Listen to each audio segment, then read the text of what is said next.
Hello friends, welcome back to my YouTube channel. कैसे हो आप लोग? आई होप आप सब लोग अच्छे होंगे। तो लास्ट क्लास में हम लोगों ने कैपिटल और रेवेन्यू, रिसिप्ट और एक्सपेंडिचर के सारे बेसिक कॉन्सेप्ट को हम लोग समझे थे, क्योंकि ये बहुत ही इंपॉर्टेंट कॉन्सेप्ट है। तो इस पे हम लोग सारा practical questions including objective question भी आज करने वाले हैं। ठीक है, क्योंकि आप कैपिटल और रेवेन्यू के बाइफरकेशन के बिना आप पीएल अकाउंट, बैलेंस शीट ये सब नहीं बनाना सीख सकते हो। तो चूंकि ये आपको क्लास 12 में भी काम आने वाला है, और अभी और जब तक आप अकाउंट्स का काम करोगे आपको ये बाइफरकेशन की जरूरत पड़ेगी। और चूंकि ये पेचीदा है तो थोड़ा सा आप लोग अच्छे से समझना। तो चलो आज का क्लास शुरू करते हैं हम लोग।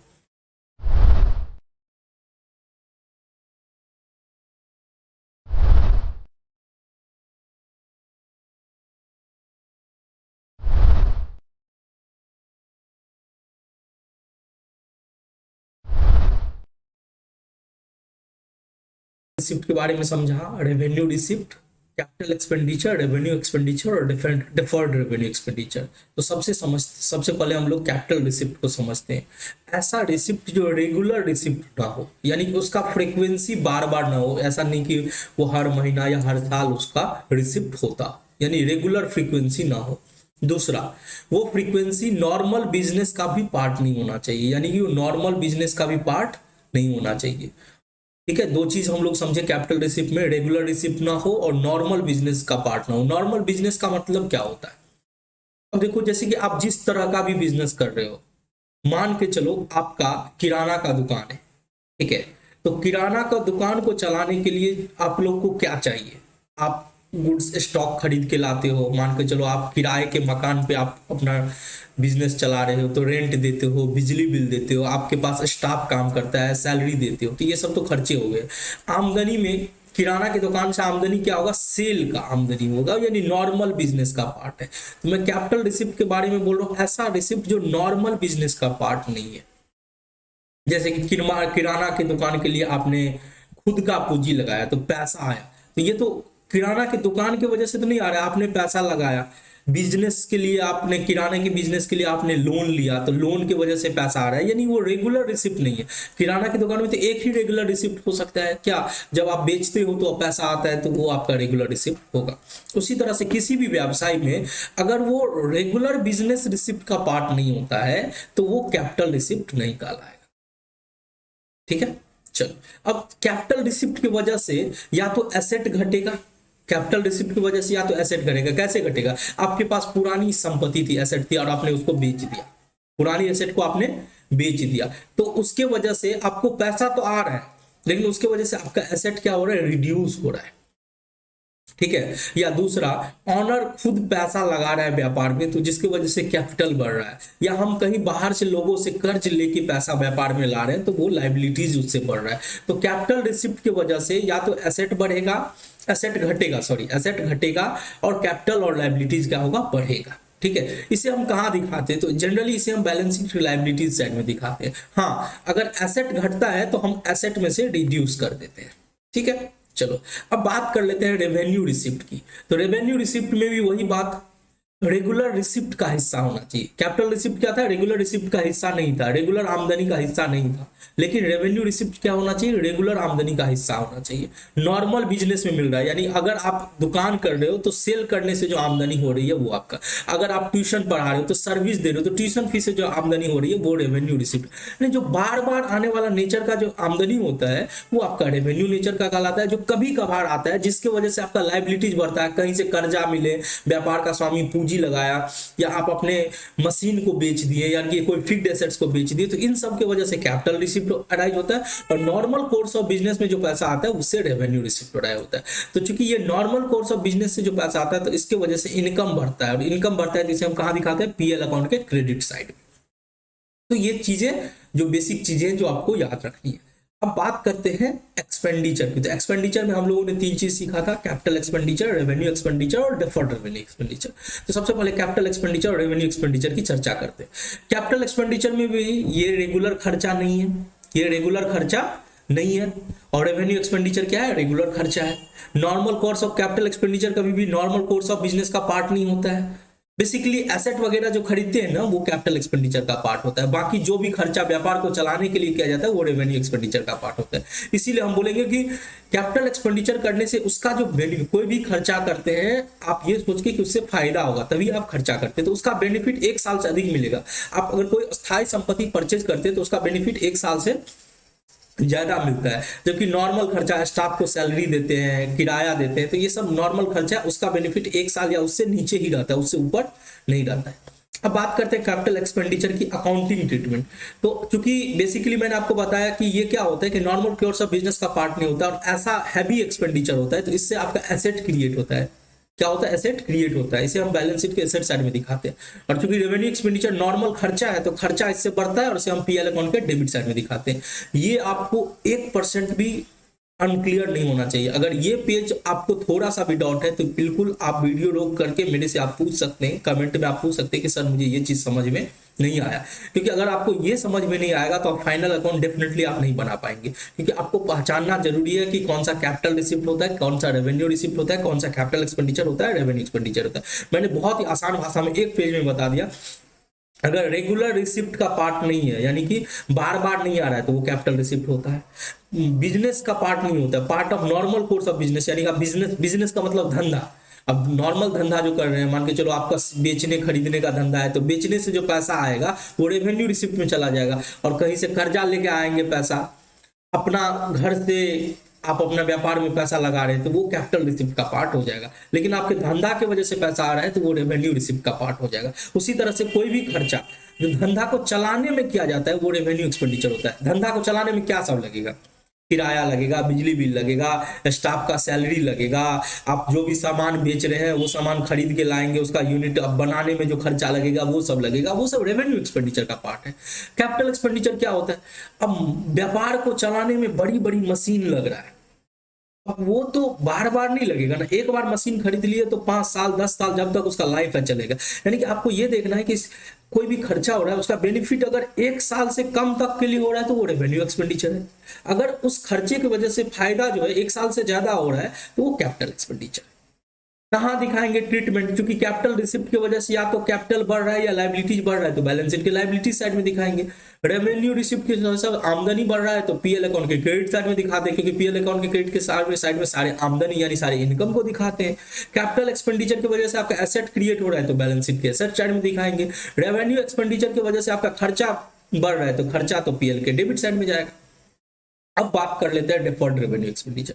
देखो भाई, deferred revenue expenditure actually revenue expenditure ही होता है, लेकिन चूंकि ये बहुत हैवी अमाउंट होता है तो हम उसको 1 साल में पीएल में नहीं दिखाते हैं, 3 4 या 5 साल के बीच में दिखाते हैं। तो बेसिकली वैसे आजकल ये उतना यूज नहीं है इसका, इसीलिए मैं इस पे ज्यादा टाइम नहीं दे रहा हूँ। बस याद रखना ये 3 4 एक्सपेंसेज होते हैं जो डिफर्ड रेवेन्यू एक्सपेंडिचर होते हैं, जैसे preliminary expenses, discount on issue of share, debenture, advertisement etcetera. इसको क्या करोगे, अब 3 साल से 5 साल के बीच में उसको प्रॉफिट एंड लॉस में दिखाओगे। यानी 1 लाख का अगर खर्चा है तो 5 साल में दिखाओगे 20-20 हजार करके दिखाओगे। अब बाकी जो बचता रहेगा, यानी पहला साल अगर 20,000 दिखाए तो 80,000 बच गया, 80,000 को बैलेंस शीट के एसेट साइड में दिखाओगे। अगले साल फिर 20,000 पीएल में दिखाओगे तो बचेगा कितना? 60,000 को बैलेंस शीट के एसेट साइड में दिखाओगे। तो आप, आई होप आपका कॉन्सेप्ट तो क्लियर है। अगर कॉन्सेप्ट क्लियर नहीं है तो वीडियो को रोक के पहले फिर से लास्ट क्लास कर लो, ठीक है, और उसके बाद ये क्लास करो। बट बहुत इंपॉर्टेंट है ये क्लास, मैं बताने वाला हूँ कि सारा 12th का जो कॉन्सेप्ट है इसी पे होगा, इसीलिए मैं इस पे बहुत ज्यादा जोर, जहां से मेरे को सारा क्वेश्चन मिला है सारा क्वेश्चन मैं आपको बताने वाला हूं। तो चलो क्वेश्चन शुरू करते हैं। सबसे पहले हम लोग ऑब्जेक्टिव देखने वाले हैं, तो चलो शुरू करते हैं। आपको ऑब्जेक्टिव इस तरह से आएगा कि बताइए कि निम्नलिखित विवरण सत्य है या असत्य, यानी कि बोल रहा है कि ट्रू है या फॉल्स, वो चेक करने के लिए।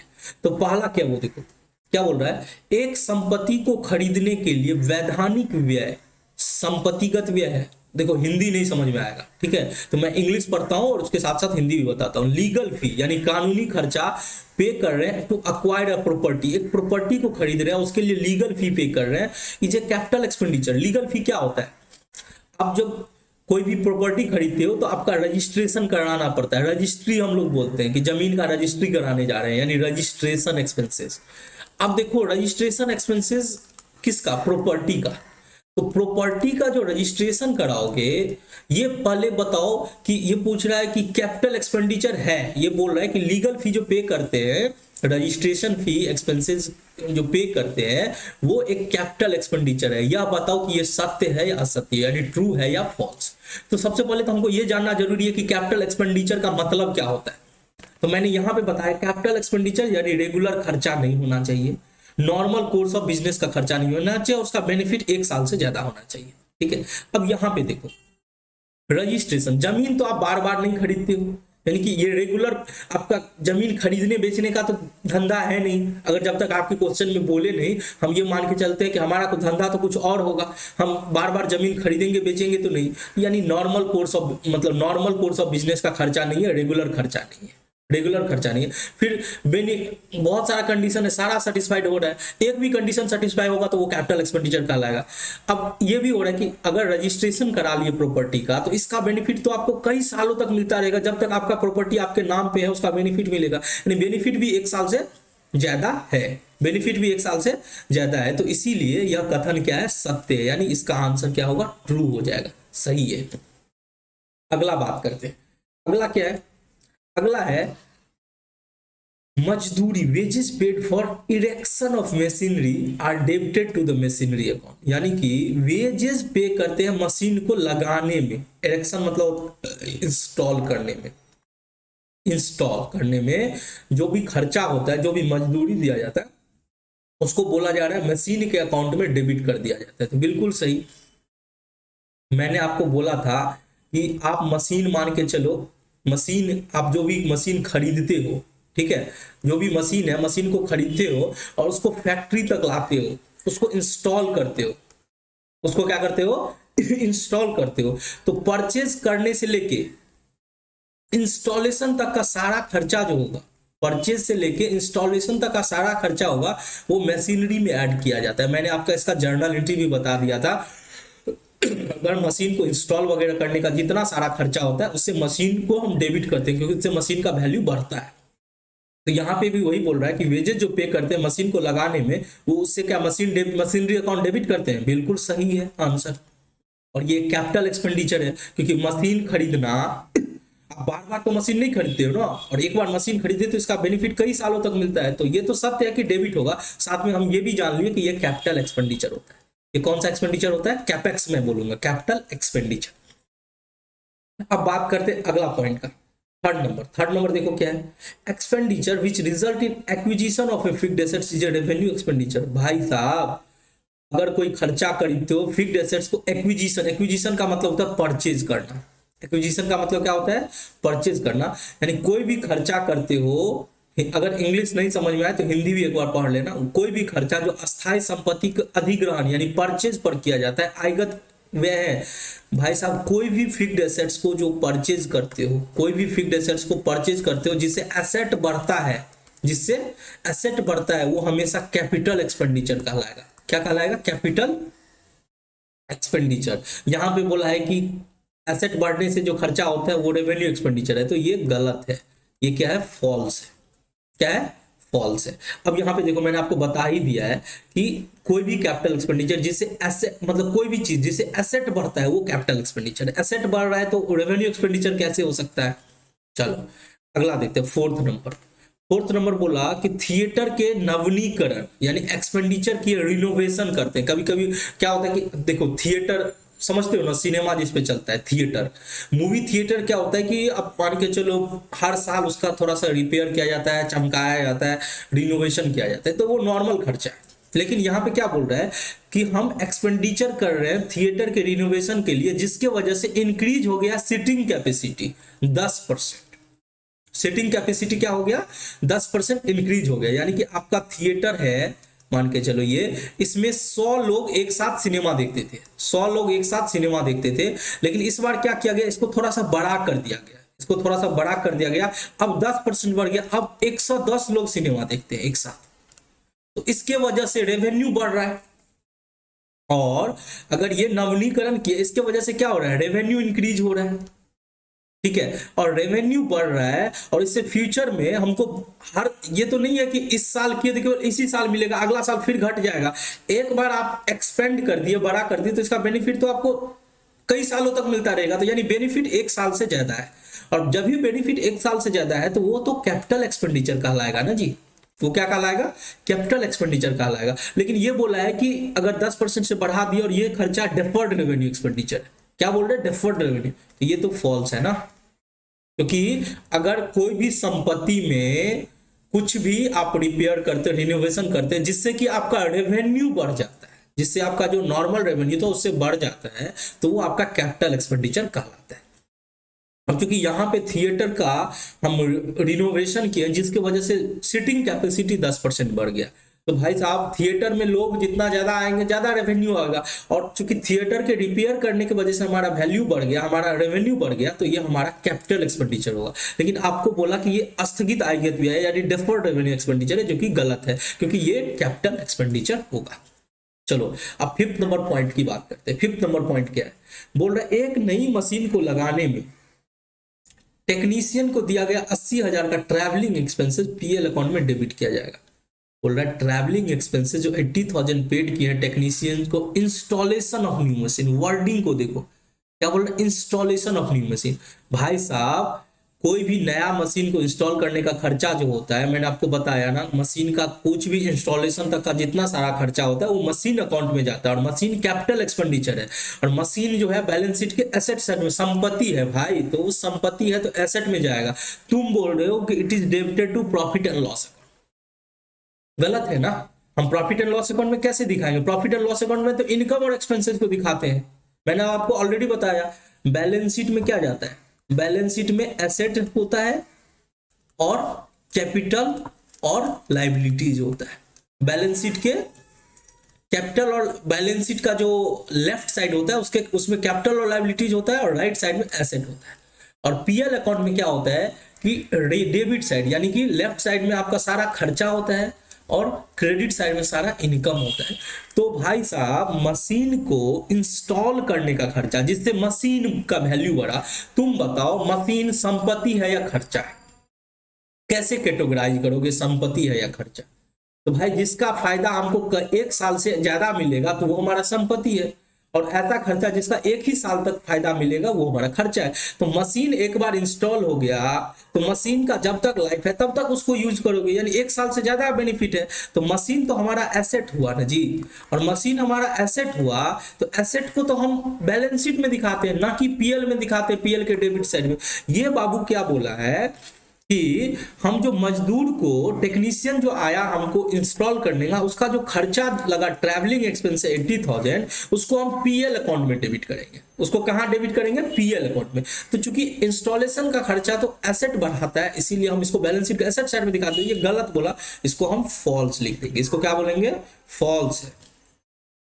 चलो अब 6 नंबर पॉइंट पे बात करते हैं। 6 नंबर पॉइंट क्या है, temporary shed put up at a project site to the house material is a capital expenditure. सामग्री को रखने के लिए परियोजना स्थल पर बना गया अस्थायी शेड पूंजीगत व्यय। समझो चीजों को, आप सामग्री को रखने के लिए परियोजना स्थल पर, देखो बड़ा बड़ा जो बिल्डिंग बनता है इसको प्रोजेक्ट बोलते हैं।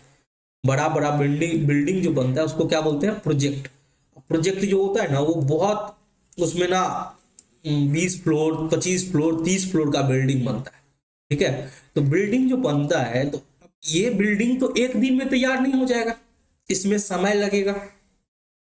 अब इसमें इस बिल्डिंग को बनाने के लिए क्या क्या चाहिए, रॉ मटेरियल चाहिए, सीमेंट बालू गिट्टी लोहा ये सब चाहिए, ठीक है। मजदूर काम करेगा, मजदूर तो क्या बोलते हैं, धूप में बारिश में तो काम नहीं करेगा। अब इस बिल्डिंग को बनाने में कम से कम 6 महीना तो लगेगा, इतना बड़ा प्रोजेक्ट है, नॉर्मल भी 1 से 6 महीना तो लग सकता है। अब 1 महीना मजदूर रोड पे तो नहीं रहेगा, तो एक वो लोग क्या करता है कि वो क्या बोलते हैं, छोटा सा मतलब वो अपने लिए रहने के लिए एक छोटा सा घर बना लेता है, वो मतलब टेम्पोररी घर उसको बोलते हैं। उसको कौन सा घर बोलते हैं, टेम्पोररी हाउस, टेम्पोररी शेड, यानी कि थोड़ा सा छाया वगैरह के लिए टेंट वेंट टांग के, जिससे कि उसको प्रोजेक्ट में वो काम कर सके। तो देखता होगा बड़ा बड़ा जहां बिल्डिंग बनता है उसके बगल में एक टेंट लगा रहता है जिसपे मजदूर वर्कर लोग काम करता है। अब ये बोला जा रहा है, आपका क्वेश्चन क्या बोल रहा है कि ये जो टेम्पोररी सेटअप किए है इस घर के सामने में, जिससे कि रॉ मटेरियल और मजदूर सब टेम्पोररी सेटअप पुट किए हैं जिससे कि हम रॉ मटेरियल सब वहां पे रख सकते हैं। तो ये क्या, इस पे जो खर्चा हो रहा है ये रेवेन्यू कैपिटल एक्सपेंडिचर है, अब देखो, जब प्रोजेक्ट बन के तैयार होगा तो इसको बनाने में जो खर्चा लगा ये भी तो इसमें आ जाएगा, सारा खर्चा। प्रोजेक्ट जब बिल्डिंग बनेगा तो इसको थोड़ी ना अलग से हम बोलेंगे ये भी बिल्डिंग का ही खर्चा है। मजदूर सब रखे तो मजदूर सब रहा, जो भी खाना पीना खाया, जो भी खर्चा किया, वो तो बिल्डिंग को बनाने में जो खर्चा लगा वो खर्चा में इंक्लूड हो जाएगा। तो ये कैपिटल एक्सपेंडिचर का पार्ट होगा। तो ट्रू है, ये सही बोल रहा है कि ये कैपिटल एक्सपेंडिचर का पार्ट होगा। चलो, तो मैं अपनी तरफ से समझाने में कोई कसर नहीं किया, और आप लोग एक दो बार पढ़ेंगे तो आपको बिल्कुल समझ में आ जाएगा। चलो अगला क्वेश्चन हम लोग देखते हैं। तो इसमें 7 नंबर से अगला ही क्या है, heavy advertising to introduce a new product is a capital expenditure. Heavy advertisement की है, क्या बोला जा रहा है, हैवी एडवर्टीजमेंट। तो हैवी एडवर्टीजमेंट के बारे में मैंने आपको क्या बताया था कि ये बेसिकली डिफर्ड रेवेन्यू एक्सपेंडिचर होता है। कौन सा एक्सपेंडिचर होता है, डिफर्ड रेवेन्यू एक्सपेंडिचर। तो ये जो है वो गलत है, फॉल्स बोलेंगे इसको, क्या बोलेंगे, फॉल्स।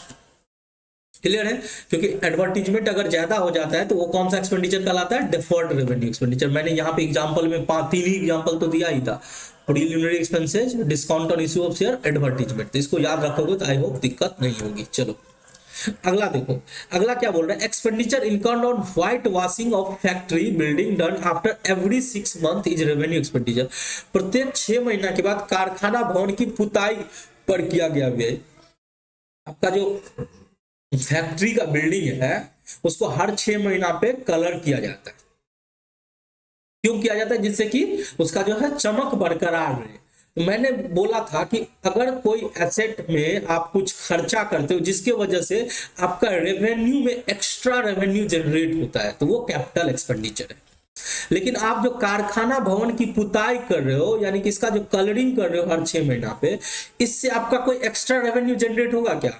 बस आप ये देख रहे हो कि हमारा जो पुराना जो कारखाना था वो हमेशा मतलब नया का नया ही बना रहे, इसीलिए हर 6 महीना पे हम उसको पेंटिंग कर देते हैं, लेकिन इससे रेवेन्यू जनरेट नहीं हो रहा है, यानी एक्स्ट्रा रेवेन्यू जनरेट नहीं हो रहा है, एक्स्ट्रा रेवेन्यू जनरेट नहीं हो रहा है। और अगर एक्स्ट्रा रेवेन्यू जनरेट नहीं हो रहा है तो ये रेवेन्यू एक्सपेंडिचर है। ये कौन सा एक्सपेंडिचर हो जाएगा, रेवेन्यू एक्सपेंडिचर होगा। तो ये क्वेश्चन में क्या बोला है, ये आयगत व्यय है। Expenditure incurred on white washing factory building done after every 6 month is revenue expenditure. तो ये ट्रू है, ये क्या है, ट्रू है। चलो अब अगला पॉइंट देखते हैं, amount spend for replacement of worn out part of machine is a capital expenditure. क्या बोल रहा है, एक मशीन के घिसे पिटे भाग को पुनर्स्थापना पर खर्च की गई राशि पूंजीगत व्यय है। ध्यान से सुनो, amount spent for replacement of worn out part of machine is a capital expenditure। अब देखो इस चीज को समझते हैं, आपका एक मशीन है, ये आपका एक मान के चलो एक मशीन है, ठीक है। अब ये मशीन हर साल इसका कोई पार्ट जो होता है ना वो घिस जाता है। इसमें एक मशीन है जिसमें बहुत सारा पार्ट वगैरह लगा हुआ है, अब वो पार्ट पुराना हो गया। जैसे ही पुराना हो गया तो इसका परफॉर्मेंस क्या होगा, मशीन का डाउन होता चला जाएगा। अब मान के चलो आपके बगल में कुटिया का मशीन होगा या आटा या चावल का मशीन होगा, तो क्या होता है कि वो उसमें कोई पार्ट होता है कि हर साल उसको बदलना जरूरी होता है, नहीं तो क्या होगा कि जितना अच्छे से मशीन काम करता है उतना अच्छे से काम नहीं करेगा। तो वही बोल रहा है कि हम रिप्लेस किए हैं, जो आपका पार्ट जो है घिस गया था उसको हम रिप्लेस किए। तो हमको ये देखना है कि अगर हम कोई मशीन पे खर्चा कर रहे हैं, इसके वजह से एक्स्ट्रा रेवेन्यू बढ़ रहा है क्या, एक्स्ट्रा रेवेन्यू जनरेट हो रहा है क्या। अब एक्स्ट्रा रेवेन्यू, मशीन का पार्ट पुराना हो गया, बदल दिए, तो जितना मशीन पहले से चल रहा था वैसा ही मशीन फिर से चलने लगा, तो कोई एक्स्ट्रा रेवेन्यू तो जनरेट नहीं हो रहा है। और अगर एक्स्ट्रा रेवेन्यू जनरेट नहीं हो रहा है तो वो कैपिटल एक्सपेंडिचर नहीं कहलाएगा। तो इसका आंसर क्या हो जाएगा, फॉल्स हो जाएगा। समझ रहे, हमने मशीन के पुराने पार्ट को हटा के नया पार्ट लगा दिया। अब चूंकि मशीन का परफॉर्मेंस तो जैसा था नया में जब खरीदे थे तो जैसा था फिर से वैसा हो गया, ऐसा तो नहीं कि परफॉर्मेंस बढ़ गया या उससे ज्यादा प्रोडक्शन होने लगा जिससे ज्यादा रेवेन्यू जनरेट होगा, वैसा तो नहीं है।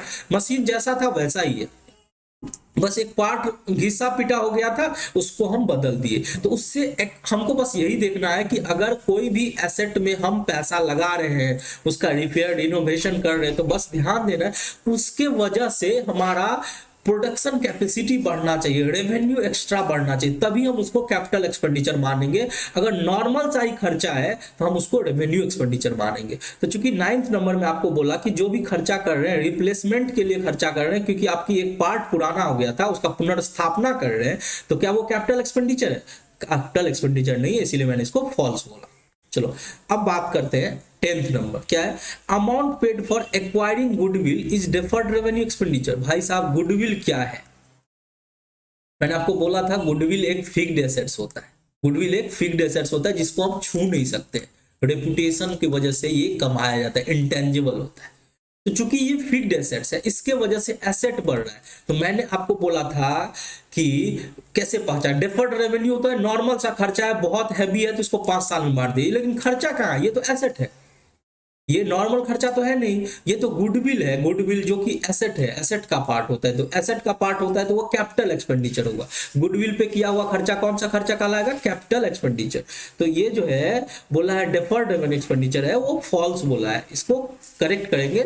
गुडविल परचेज के लिए जो खर्चा करते हैं उसको हम क्या बोलते हैं? उसको बोलते हैं कैपिटल एक्सपेंडिचर।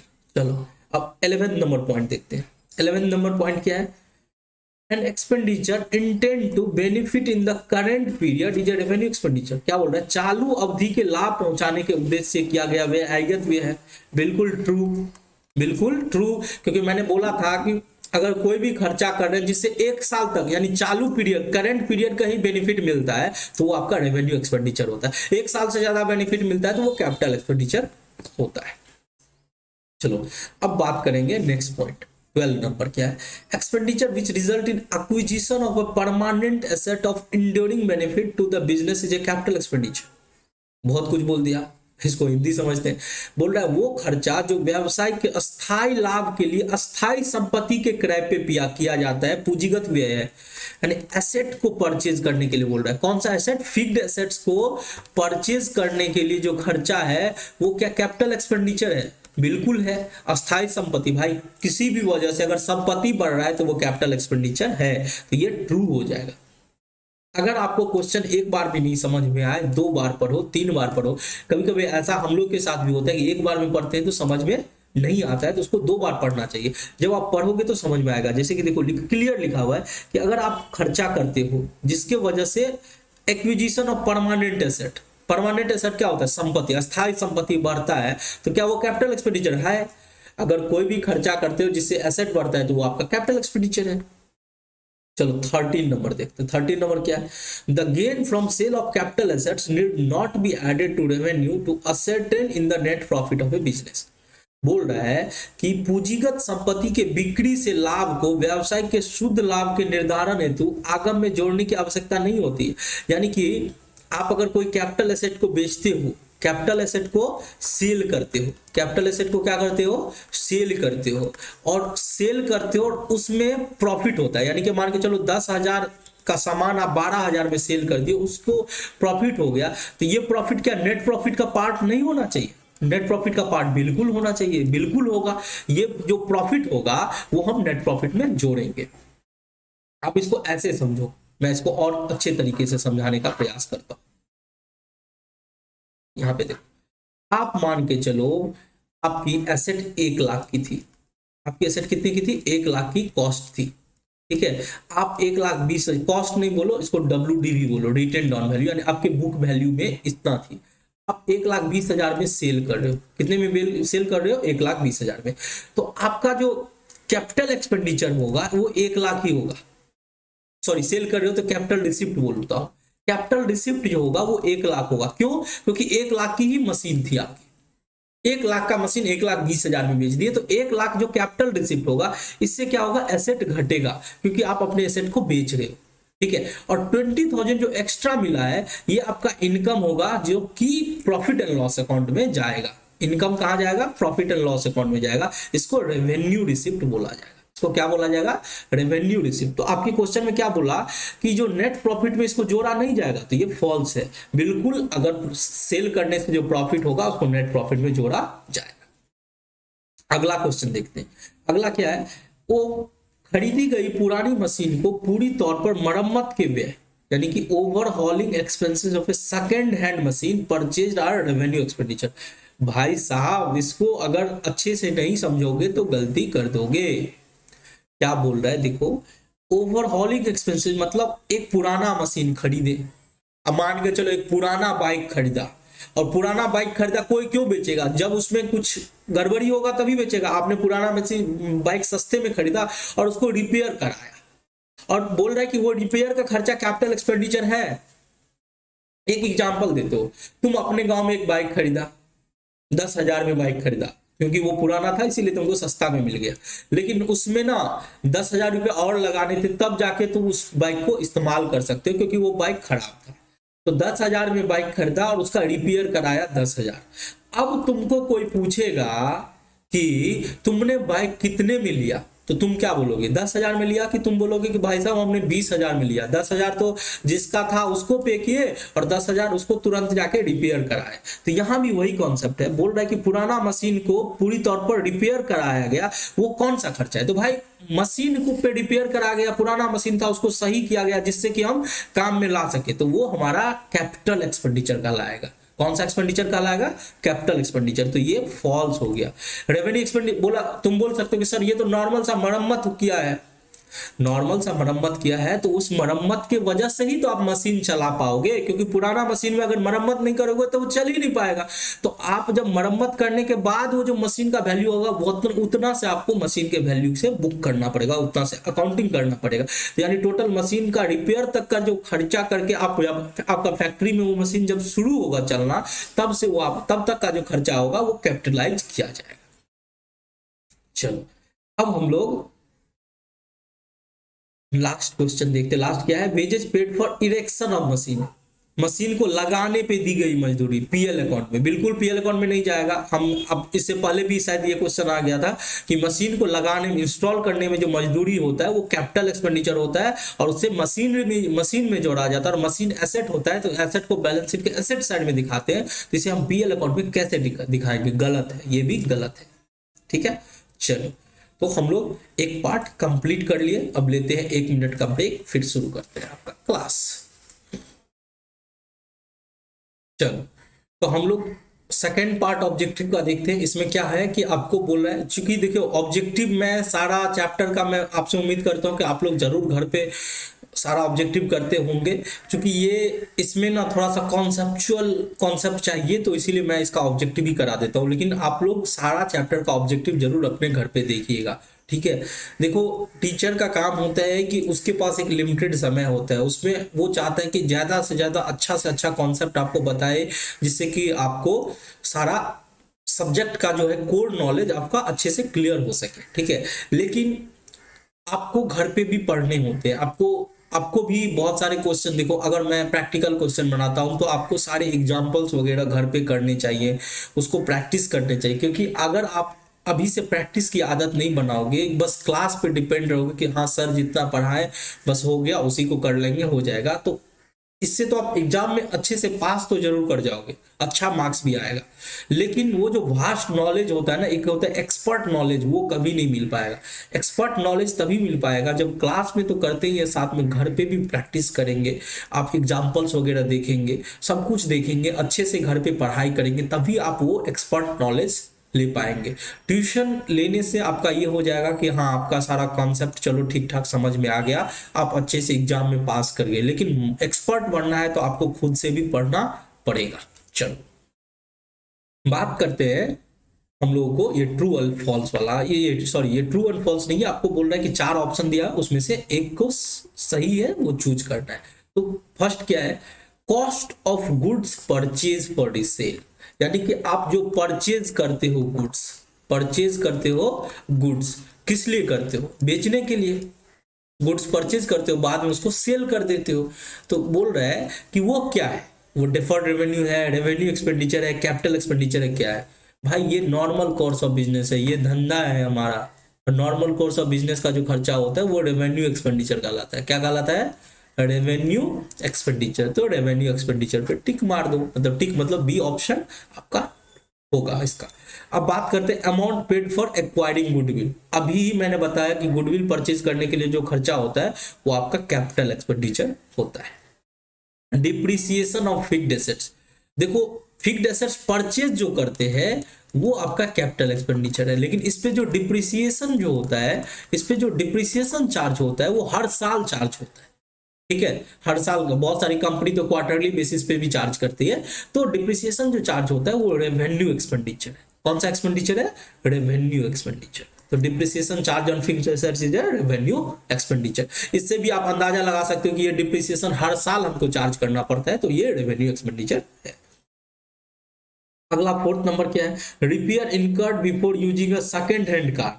अभी एग्जांपल दिया था कि सेकेंड हैंड कार खरीदते और उसको रिपेयरिंग कराते, तो वो आपका कैपिटल एक्सपेंडिचर कहलाता है। फिफ्थ नंबर पॉइंट क्या है? एक मशीन की मरम्मत पर 10,000 रुपया के व्यय को क्या माना जाएगा? अब मशीन की मरम्मत करा रहे हैं, यहाँ पे ये तो नहीं बोला कि मशीन पुरानी मशीन है कि नई मशीन है, नॉर्मल सा है, नॉर्मल मशीन है, अब उसको रिपेयर करा रहे हैं। रिपेयर नॉर्मल का रिपेयर है, इसके वजह से तो हमारा क्या बोलते हैं रेवेन्यू तो इंक्रीज नहीं हो रहा है, तो इसको हम रेवेन्यू एक्सपेंडिचर मानेंगे। प्रीलिमिनरी एक्सपेंसेस किसका एग्जांपल है? तो मैंने आपको कितना बार बताया है, प्रीलिमिनरी एक्सपेंसेस होता है बिजनेस को शुरू करने में जो खर्चे होते हैं उसको प्रीलिमिनरी एक्सपेंसेस। क्योंकि शुरुआती दौर पे जब आप बिजनेस शुरू करते हो तो बहुत हैवी खर्चा हो जाता है, उसको एक ही साल में पीएल में दिखाओगे तो गलत हो जाएगा, इसीलिए उसको 5 साल में बांट देते हैं, यानी वो डेफर्ड रेवेन्यू एक्सपेंडिचर कहलाता है। प्रीलिमिनरी एक्सपेंसेस क्या कहलाता है? Deferred revenue expenditure. अब है बैड डेट्स रिकवर्ड, मतलब पैसा डूब गया था, पैसा वापस आया। Bad debts recovered during the year. तो पैसा कब डूबता है? आप किसी को उधार माल बेचे और वो नहीं दे रहा है तो पैसा डूब गया, बाद में उसको मन हुआ तो पैसा वापस कर दिया, तो ये तो नॉर्मल बिजनेस का पार्ट है। तो ये आपका कैपिटल रिसिप्ट नहीं, रेवेन्यू रिसिप्ट कहलाएगा, क्योंकि रिकवर हुआ है। क्या बोला है? Bad debts recovery. Bad debts recovery revenue receipt का पार्ट होगा।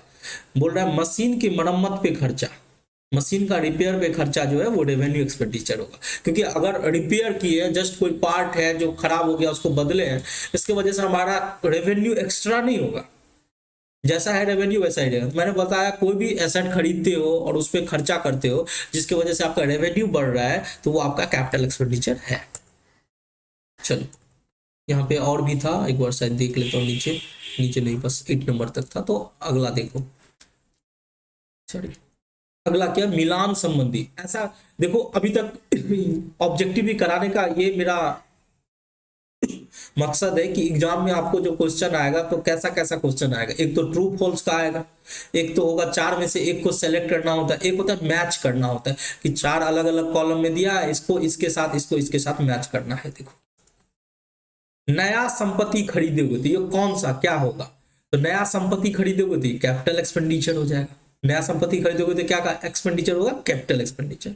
अब बेचोगे, मशीन बेच दिया, उससे पैसा आया, भाई साहब ये रेगुलर पैसा तो नहीं है, संपत्ति को बेचने से आपका एसेट कम हो रहा है, तो ये कैपिटल रिसिप्ट है। ये कौन सा रिसिप्ट है? Capital receipt. प्रीलिमिनरी एक्सपेंसेस अभी बोला हूं मैं, ये डेफर्ड रेवेन्यू एक्सपेंडिचर होता है। स्टाफ को सैलरी दोगे, किस लिए दोगे? जिससे व्यापार चले, नॉर्मल कोर्स ऑफ बिजनेस का पार्ट है, इसलिए ये रेवेन्यू एक्सपेंडिचर होगा। ठीक है, चलो लेते हैं फिर 15 सेकंड का ब्रेक। देखो अब हम लोग प्रैक्टिकल क्वेश्चन पे आते हैं। आपको कैसा क्वेश्चन रहेगा? बोल रहे हैं कि do you consider the following to be capital और रेवेन्यू आइटम, गिव रीजन। आपको बोल रहा है कि नीचे दिया हुआ है, आपको सबसे पहले पहचानना है कि कैपिटल है या रेवेन्यू है, और उसके साथ साथ रीजन भी दीजिए। तो हम लोग एक एक करके बताते हैं। ठीक है, पहला क्या है? एक मोटर गाड़ी जिसकी बुक वैल्यू, पुस्तक मूल्य को बुक वैल्यू बोलते हैं, ए मोटर कार जिसका बुक वैल्यू जो है वो 1 लाख है। कितना है? 1 लाख। उसको बेच रहे हैं 1.5 लाख में। ठीक है, तो मतलब एसेट कितना का था? 1 लाख का था, 1.5 लाख में बेचे हैं। ठीक है, इससे प्रॉफिट हुआ 50,000। ठीक है, तो हमारा एसेट जो है वो घटा कितना? एसेट कितना से घटा? 1 लाख से ही घटा, क्योंकि 1 लाख का ही एसेट था, तो 1.5 लाख तो नहीं घटेगा। तो 1 लाख का एसेट घटा। ठीक है, सेल प्रोसीड हमारा था, पैसा कितना आया? सेल प्रोसीड हुआ था 1.5 लाख, 1.5 लाख रुपया आया। ठीक है, तो 1.5 लाख में से तो 1 लाख का एसेट घट गया और प्रॉफिट हुआ आपका 50,000। प्रॉफिट क्या हुआ? प्रॉफिट हुआ 50,000।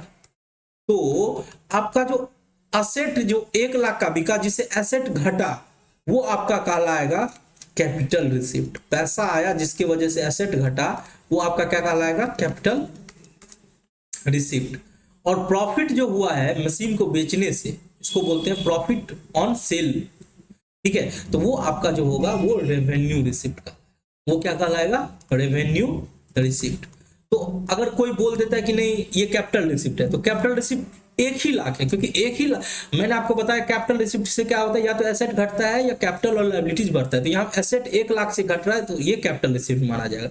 अब रीजन बोला है दिया है, तो हम कैपिटल रिसिप्ट क्यों है, बिकॉज एसेट रिड्यूस हुआ। रेवेन्यू रिसिप्ट क्यों है, क्योंकि इससे प्रॉफिट हुआ। तो ये यहाँ पे हम इस तरह से अगर तुम लिखोगे तो रीजन अपने आप इसी से हो जाएगा। ठीक है, चलो दूसरा देखो। दूसरा क्या है, ऋण पत्र ऋण प्राप्त करने पर किया गया वैधानिक एक्सपेंसेस, लीगल एक्सपेंसेस जो करते हैं डिवेंचर का, ये क्या है, इसको हम लोग कैपिटल एक्सपेंडिचर बोलेंगे। क्यों बोलेंगे भाई कैपिटल एक्सपेंडिचर, रीजन देने के लिए बोला है, तो कैपिटल एक्सपेंडिचर इसलिए बोल लेंगे because this is not a regular expenditure, because this is not a regular expenditure, ये नॉर्मल एक्सपेंडिचर या रेगुलर एक्सपेंडिचर ये नहीं है। क्यों नहीं है भाई, बार बार आप डिवेंचर तो इश्यू नहीं करते हो। डिवेंचर क्या होता है पता है, ये एक लोन का एक डॉक्यूमेंट्स होता है, जो अगर बड़ी बड़ी कंपनी को पैसा चाहिए होती है, वो पब्लिक को बोलता है कि आप मेरे से डिवेंचर का ये पेपर खरीद लो और बदले में पैसा दो, और बदले में मैं क्या दूंगा, इंटरेस्ट दूंगा, और जब डिवेंचर मेच्योर होगा तो फुल अमाउंट पे कर दूंगा। तो उस पर लीगल कानूनी खर्चे होते हैं, कुछ बहुत सारे कानूनी खर्चे होते हैं, तो वो तो रेगुलर नहीं होता है। जब पैसे की जरूरत है तब टेंडर इशू किया गया, डिवेंचर रेज किया गया, तो ये रेगुलर खर्चा नहीं है, तो बोलेंगे कैपिटल एक्सपेंडिचर है, because this is not a regular expenditure, this is not a regular expenditure. अब थर्ड देखो, थर्ड क्या है, थर्ड है एक हटाए गए कर्मचारी की क्षतिपूर्ति के रूप में 15,000 रुपया दिया गया, यानी कि एक एम्प्लॉय जा रहा है, उसका कंपनसेशन दे रहे हैं, तो कंपनसेशन जो पे कर रहे हैं वो नॉर्मल कोर्स ऑफ बिजनेस में किया जा रहा है। कंपनसेशन जो पे कर रहे हैं, compensation paid is in normal course of business, normal course of business में कंपनसेशन पे किया जा रहा है, नॉर्मल कोर्स ऑफ बिजनेस। इसीलिए ये कौन सा रिसिप्ट है, सॉरी ये कौन सा एक्सपेंडिचर है, ये रेवेन्यू एक्सपेंडिचर है। कौन सा एक्सपेंडिचर कहलाएगा, रेवेन्यू एक्सपेंडिचर। ठीक है, चलो थोड़ा सा आगे बढ़ते हैं। फोर्थ नंबर क्या है, फोर्थ नंबर बोला कि आप पुराना फैक्ट्री से नया फैक्ट्री में स्टॉक को हटाने का खर्चा, स्टॉक को हटाने खर्चा, ये भी आपका रेवेन्यू एक्सपेंडिचर है। अब भाई स्टॉक को एक फैक्ट्री से दूसरे फैक्ट्री में क्यों रेवेन्यू एक्सपेंडिचर है, बिकॉज ये खर्चा जो है नॉर्मल कोर्स ऑफ बिजनेस, ये आपको व्यापार को चलाने के लिए खर्चा करना पड़ रहा है। अगर कोई भी खर्चा व्यापार को चलाने के लिए कर रहे हैं तो वो आपका रेवेन्यू एक्सपेंडिचर कहलाएगा, नॉर्मल कोर्स ऑफ बिजनेस। तो ये रेवेन्यू एक्सपेंडिचर है, क्योंकि इसके वजह से आपका बिजनेस चलता है। आप एक फैक्ट्री से दूसरे स्टॉक में दूसरे फैक्ट्री में अपने स्टॉक को हटा रहे हो, तो ये नॉर्मल कोर्स ऑफ बिजनेस का पार्ट है। तो आई होप क्लियर है, मैं बता दिया कि कौन सा रेवेन्यू एक्सपेंडिचर है, कौन सा कैपिटल एक्सपेंडिचर है। चलो अब हम लोग अगला क्वेश्चन देखते हैं। अब देखो अगला क्वेश्चन क्या है, अगला क्वेश्चन है कि बताइए कि निम्नलिखित व्यय की मदे पूंजीगत है या आयगत है। वही सेम चीज आपको बोलना है कि रेवेन्यू है या कैपिटल है, वो बताने के लिए बोल रहा है, बस बताने के लिए बोल रहा है। Overhauling expenses of 25,000 for the engine of a motor car to get better fuel efficiency। क्या बोल रहा है, बेहतर ईंधन कुशलता प्राप्त करने के लिए मोटर कार के इंजन को पूरी तौर पे मरम्मत किया गया, 25,000 रुपया लगा।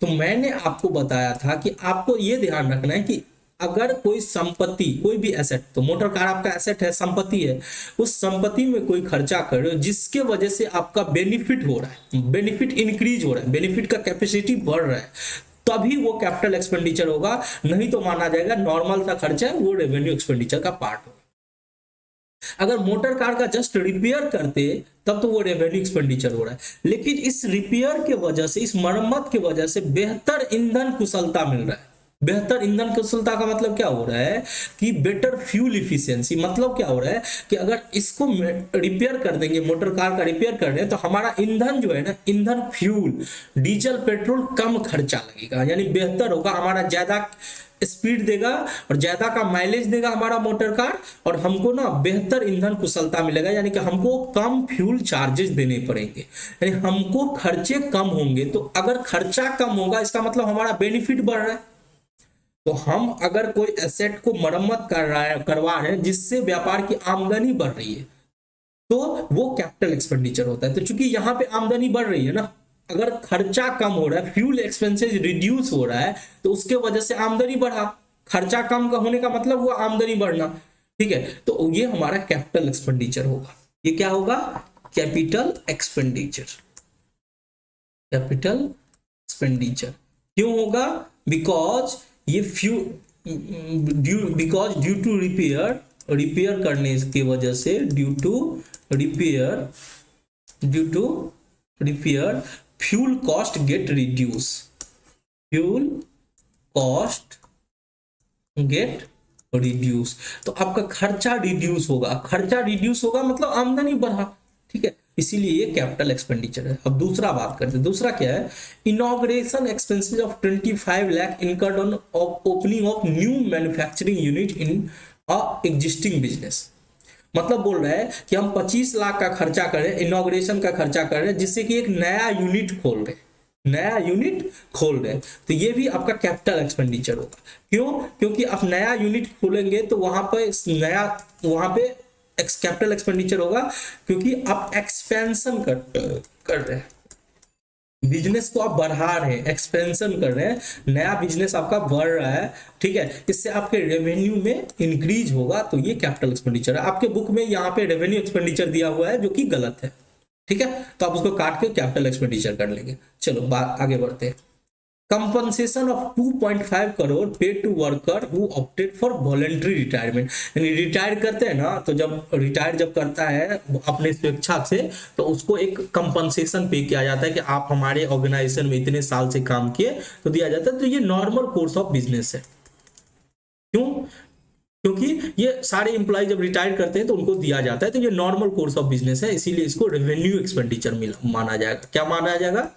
अगर हम कोई खर्चा नॉर्मल कोर्स ऑफ बिजनेस में करते हैं तो वो रेवेन्यू एक्सपेंडिचर होता है। Due to expenses made in normal course of business, due to expenses made in normal course of business. I hope आप लोग को मजा आ रहा होगा, और अगर आप लोगों को हमारे क्लास से आप लोग को फायदा हो रहा होगा तो जरूर इसको लाइक और शेयर कीजिए, जिससे कि ये लोगों तक पहुंच सके। चलो ठीक है, तो हम लोग नेक्स्ट क्वेश्चन पे बात करते हैं। क्वेश्चन नंबर 2 हम लोग का हो गया। थर्ड नंबर क्वेश्चन देखो, बात करते हैं थर्ड नंबर की। तो थर्ड नंबर क्या है? देखो थर्ड नंबर क्या बोल रहा है कि कारण सहित बताइए कि ये पूंजीगत है या आयगत। पूंजीगत है या आयगत। तो देखो, एक पुरानी कार 40,000 में खरीदी गई, इसकी मरम्मत पे 10,000 खर्च किए गए। अब चूंकि पुरानी कार खरीदी गई, अगर वही रहता आप ही की कार थी, मरम्मत किए, तो वो रेवेन्यू एक्सपेंडिचर। चूंकि पुरानी कार खरीदी गई, अब चूंकि वो चलाने लायक नहीं था, उसको रिपेयर किया गया, तो जब तक वो आपके घर में आता है तब तक तो आप उसको रिपेयर करते हो, तो ये पूरा 50,000 जो होगा वो आपका कैपिटल एक्सपेंडिचर होगा। क्या कहलाएगा? 50,000 क्या कहलाएगा? Capital expenditure. क्यों? रीजन अगर पूछ रहा है तो रीजन क्योंकि इससे एसेट इंक्रीज हो रहा है। एसेट क्या हो रहा है? इंक्रीज हो रहा है बाय 50,000। एसेट इंक्रीज हो रहा है 50,000। दूसरा क्या है? 2,000 स्पेंड किया गया पेंटिंग करने में, कारखाने की रंग कराया गया। पेंटिंग करने से तो ऐसा नहीं कि रेवेन्यू बढ़ जाएगा, तो नॉर्मल खर्चा है, इसको रेवेन्यू एक्सपेंडिचर बोला जाएगा। इसको क्या बोला जाएगा? Revenue expenditure. रेवेन्यू एक्सपेंडिचर क्यों? क्योंकि ये नॉर्मल कोर्स ऑफ बिजनेस का खर्चा है। कौन सा बिजनेस है? नॉर्मल कोर्स ऑफ बिजनेस, यानी कि इस नॉर्मल बिजनेस को चलाने के लिए आपको फैक्ट्री को पेंटिंग करना जरूरी है। अब बात करते हैं फ्रेट एंड कार्टेज पे किया 2,000 नया मशीन को, प्लांट को परचेज करने में, और 400 स्पेंड किया गया उसको लगाने में, यानी टोटल मिला के 2,000 गाड़ी भाड़ा दिया गया, 400 दिया गया, 2,400 रुपया खर्चा किया गया। ये इससे एसेट बढ़ रहा है, और अगर एसेट बढ़ रहा है यानी मशीन बढ़ रहा है, तो ये आपका कैपिटल एक्सपेंडिचर है। ये क्या है? कैपिटल एक्सपेंडिचर है। फिर आगे बताते हैं, न्यू फर्नीचर खरीदा गया 4000 और 40 रुपया पे किया गया उसको भाड़ा में, तो टोटल जो फर्नीचर है वो 4040 का हो गया। घर पे आएंगे और मम्मी पूछेगी कि कितने का फर्नीचर हुआ, तो क्या बोलोगे 4040, क्योंकि भाड़ा का जो खर्चा है वो भी फर्नीचर में जुड़ जाएगा। तो ये अब चूंकि फर्नीचर एसेट है तो इसको हम कैपिटल एक्सपेंडिचर बोलेंगे। इसको क्या बोलेंगे? Capital expenditure. चलो फटाफट फोर्थ नंबर क्वेश्चन देखते हैं। फोर्थ नंबर क्या है? Custom duty paid on import of machine. अब देखो इंपोर्ट जो होता है ना, जब एक कंट्री से, ये इंडिया है ठीक है, और ये है चाइना, ये क्या है? चाइना। अब चाइना से इंडिया में अगर लाते हो कोई भी कार मान के चलो, या कोई मशीन लाते हो, तो यहाँ पे बॉर्डर है, यहाँ पे आपको इंपोर्ट ड्यूटी पे करने होंगे। क्या पे करने होंगे? इंपोर्ट ड्यूटी सरकार को, इंपोर्ट ड्यूटी गवर्नमेंट को पे करने होते। तो ये जो खर्चा होता है मशीन को लाने का खर्चा, तो मैंने आपको बोल ही दिया है पहले ही कि मशीन को लाने तक का स्थापना यानी प्लांट आपका फैक्ट्री में आ गया, इंस्टॉल हो गया, तब तक का जो खर्चा होता है वो कैपिटल एक्सपेंडिचर होता है। तो ये क्या कहलाएगा? Capital expenditure. आगे देखो, वेजेस पेड विथ नया मशीन को लगाने में, तो वो भी कैपिटल एक्सपेंडिचर, ये भी क्या कहलाएगा? Capital expenditure. कारखाना की रंगाई किया गया, रेवेन्यू एक्सपेंडिचर, क्योंकि नॉर्मल बिजनेस में रंगाई पोताई तो होता है, रेवेन्यू एक्सपेंडिचर। अरे एसेट बढ़ रहा है तो कैपिटल एक्सपेंडिचर, एसेट नहीं बढ़ रहा है तो रेवेन्यू एक्सपेंडिचर। एक मशीन के चालक की लापरवाही के कारण से 2000 रुपया का रिपेयर कराना पड़ा, ये तो नॉर्मल होता रहता है, तो रेवेन्यू एक्सपेंडिचर, ये क्या कहलाएगा? Revenue expenditure. बिजली बिल नहीं देंगे तो बिजनेस कैसे चलेगा, इसीलिए ये क्या कहलाएगा? रेवेन्यू एक्सपेंडिचर, क्योंकि बिजनेस को चलाने का जो खर्चा होता है वो रेवेन्यू एक्सपेंडिचर होता है। चलो अगला देखते हैं, fifth number question. Fifth number question क्या है? 5 लाख का एक प्लांट है, उसको इंस्टॉल करने का खर्चा 25,000, यानी 5,25,000 जो है वो चूंकि एसेट से संबंधित है तो कैपिटल एक्सपेंडिचर। अब मैं फटाफट इसको कंप्लीट करता हूं, ठीक है। चलो अब अगला देखो, अगला है अपग्रेड किया है पर्सनल कंप्यूटर को रैम के द्वारा। अब देखो रैम लगाने से क्या होता है कि कंप्यूटर का वैल्यू बढ़ जाता है, उससे ज्यादा परफॉर्मेंस होने लगता है। तो ये जो 1000 है वो कैपिटल एक्सपेंडिचर की वजह से हो रहा है। क्या हो रहा है? Capital expenditure. अब बोल रहा है सिनेमा हॉल की मरम्मत किए 4,80,000, जिसमें डिजिटल ध्वनि लगाए 2 लाख। थर्ड नंबर का बात कर रहा हूँ, इसकी बात कर रहा हूँ, थर्ड नंबर। अब देखो 2 लाख का डिजिटल ध्वनि लगा है। अब देखो डिजिटल ध्वनि क्या होता है ना, तुम लोग अगर मूवी देखे होगे सिनेमा हॉल में जाके तो उसको बोला जाता है डॉल्बी साउंड, यानी पहले सिनेमा हॉल में डॉल्बी साउंड नहीं था, अब 2 लाख का डॉल्बी साउंड लगा है। अब डॉल्बी साउंड लगाने की वजह से क्या होगा कि हमारा जो सिनेमा हॉल है ना, ये इसका वैल्यू बढ़ जाएगा। वैल्यू बढ़ जाएगा तो हमारे पास ज्यादा लोग आएंगे और इससे हमारा रेवेन्यू बढ़ेगा। तो ये तो आपका कैपिटल एक्सपेंडिचर होगा। ये क्या कहलाएगा? Capital expenditure. कुल खर्चा 4,80,000 था, जिसमें कि 2 लाख का डॉल्बी साउंड था, और सिनेमा हॉल का रिपेयर वगैरह में जो खर्चा हुआ है 4,80,000 का, जिसमें डॉल्बी साउंड 2 लाख का। तो बाकी जो 2,80,000 है वो आपका नॉर्मल रिपेयर करने का खर्चा है, तो इसको हम रेवेन्यू एक्सपेंडिचर बोलेंगे। कौन सा एक्सपेंडिचर बोलेंगे? Revenue expenditure. चलो आगे बोलो। Loss by fire in godown, आग लग गया। आग लग गया तो ये जो नॉर्मल खर्चा है, बिजनेस को चलाने में कभी कभी नुकसान हो जाता है, तो ये नॉर्मल एक्सपेंडिचर होगा। फिर बोले एडवर्टीजमेंट एक्सपेंसेस 1 लाख का किए। भाई साहब मैंने पहले ही बताया था कि अगर एडवर्टीजमेंट एक्सपेंसेस करते हो और ज्यादा होता है तो वो डेफर्ड रेवेन्यू एक्सपेंडिचर कहलाता है। कौन सा एक्सपेंडिचर कहलाता है? Deferred revenue expenditure. इसको हम 5 साल में राइट ऑफ करते हैं।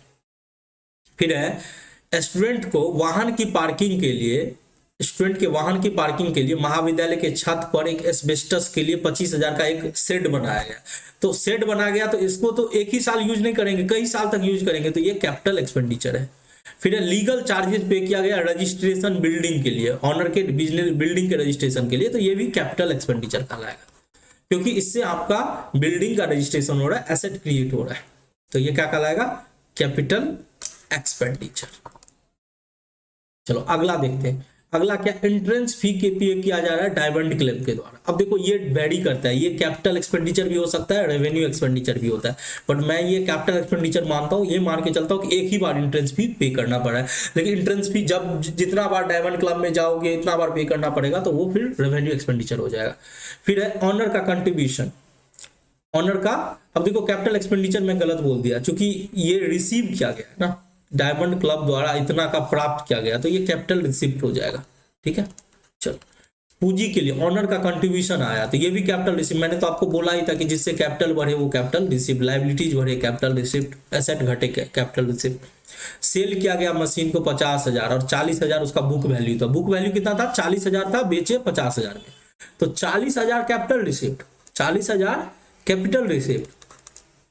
ठीक है, और 10,000 जो है वो रेवेन्यू रिसिप्ट। 10,000 कौन सा रिसिप्ट? रेवेन्यू रिसिप्ट, और 40,000 कैपिटल रिसिप्ट, यानी जितना का लाभ हुआ वो रेवेन्यू रिसिप्ट, और जितना से एसेट घटा वो कैपिटल रिसिप्ट। फिर सब्सिडी मिला 50,000 का गवर्नमेंट से मैन्युफैक्चरिंग कस्टमर। अब देखो रेगुलर अगर सब्सिडी मिलता है तो वो रेवेन्यू रिसिप्ट होगा, और ओकेजनली किसी विशेष वजह से मिला है तो फिर कैपिटल रिसिप्ट हो जाएगा। ये देखने पे पता चलता है। तो यहाँ पे चूंकि मैं मान के चल रहा हूँ कि रेगुलर बिजनेस का पार्ट है रेवेन्यू रिसिप्ट। सेल किए है टाटा मोटर को 5 लाख का कार, तो सेल करना, तो सेल ऑफ गुड्स जो होगा वो आपका रेवेन्यू रिसिप्ट कहलाएगा। क्या कहलाएगा? Revenue receipt. चलो, तो मैंने सारा क्वेश्चन आप लोगों को समझा दिया। आई होप आपको अब रेवेन्यू रिसिप्ट और capital receipt, revenue expenditure, capital expenditure, deferred revenue expenditure को पहचानने में कहीं भी दिक्कत नहीं होगी। आप लोग अच्छे से क्लास किए होंगे, सारा एग्जांपल्स वगैरह कर लीजिएगा, सारा क्वेश्चन कर लीजिएगा, और कोई भी डाउट हो बिल्कुल कमेंट करना नहीं भूलिएगा। और अगर आपको अच्छे से क्लास पे समझ में आए हो, अगर आप मेरा क्लास अच्छे से समझ में, जरूर कमेंट कीजिएगा कि सर हाँ क्लास अच्छा लगा और समझ में आया, तो मुझे भी लगेगा कि हाँ मैं जो पढ़ा रहा हूँ, जो इतना मेहनत कर रहा हूँ, तो मेरे स्टूडेंट को समझ में आ रहा है। अच्छा लगे तो जरूर लाइक कीजिएगा, सब्सक्राइब कीजिएगा, दोस्तों के साथ शेयर कीजिएगा, क्योंकि ये नॉलेजेबल चीज है और इससे स्टूडेंट को बेनिफिट मिलेगा। तो आज के लिए बस इतना ही, चलते हैं, फिर मिलते हैं अगले क्लास में। तब तक के लिए जय हिंद।